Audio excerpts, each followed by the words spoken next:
Gaza, negotiators have now reached a ceasefire agreement. According to media reports, celebrations are taking place right across Gaza.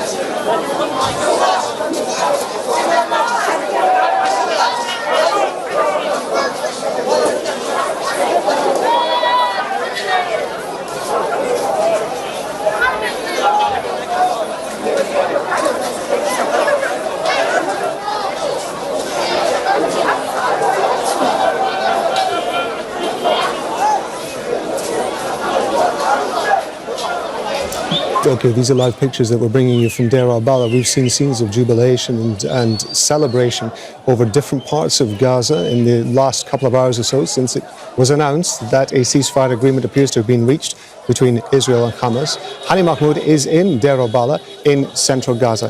Hani, just talk to us about the kind of atmosphere there is where you are.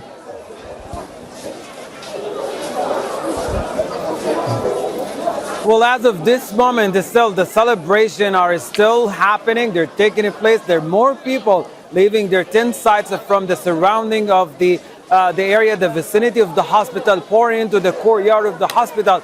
It's just so amazing to see the hospital right now. In the morning, the courtyard of the hospital was a stage for many of the funerals of early hour this morning. The 10 people who were killed in the overnight attacks, the many that followed.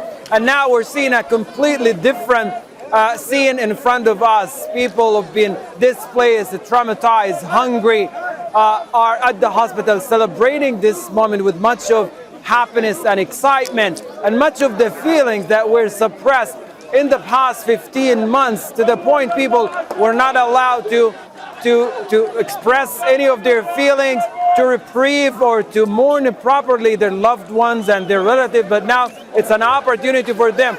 But it's worth mentioning as well, it's still not clear when the ceasefire is going to take effect here, because we just seen an ambulance vehicle just pulled up inside the hospital, bringing injuries from an attack in a Nusayrat refugee camp. And this is exactly the concern now. We're seeing from the time of announcement that there is an agreement into the time that it's going to take effect. Those are 24 hours, are very critical time. And what we are worried about, what everybody now worried about, despite the high level of happiness and excitement here, almost non-believable, they're worried that the attacks are going to increase and more people are going to die within the coming 24 hours. Exactly the time that this ceasefire is going to take effect. But again, we're seeing a completely different scene here, a dramatic change from what happened in the morning and what is happening now. This is a scene right now. This is a scene of the celebration of many of the people that, as long as we reported it from here, we've seen them here asking us questions, talking about the end of the war, talking about the end of the bombardment. This particular man been lifted up by the people who are happiness. One of the displaced people who we have many encounter with, lost his part of his family, lost his home, and been staying in the hospital sheltering for the past months.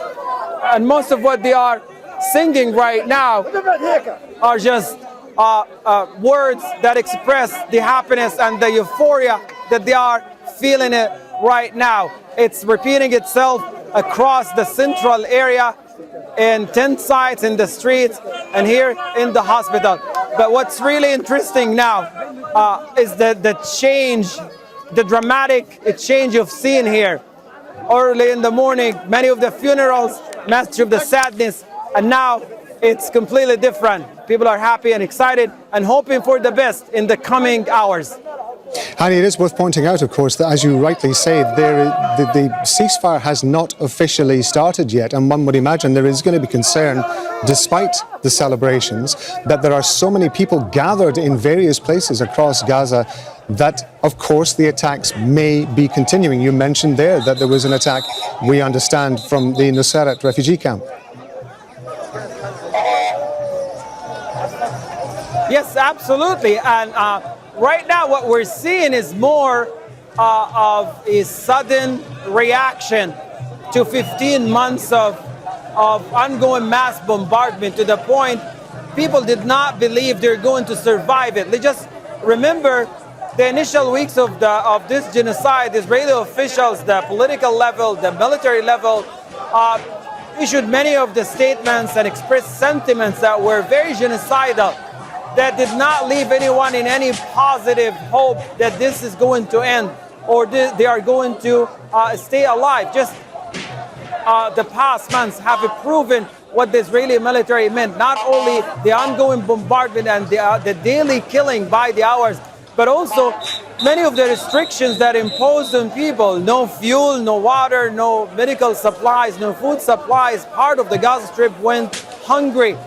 Enforces starvation, excuse me, enforces starvation, enforced dehydration, famine that struck the northern part of the Strip.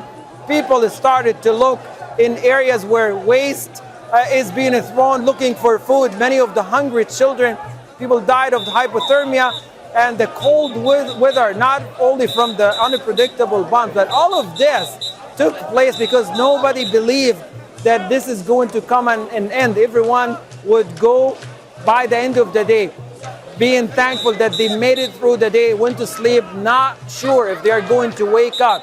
And this happens to almost everyone here. Many of the time we showed up here at the tent, we did not know if we were going to make it back in the evening to our homes and come back in the morning because of the intensity of the situations. Hani, thanks very much indeed. That's Hani Mahmoud talking to us there from Deir al-Balah. Okay, let's hear some more reactions from Gaza on the reports of a ceasefire deal. By God, we are very happy that this crisis, sadness, bombing and death that happened to us is finally over, and that we will return to our hometowns and return to our families in Beit Hanun, Gaza and the north, and see our families who remained alive, and see our lives, return to our old lives and be happy and live like we used to. Make sure to subscribe.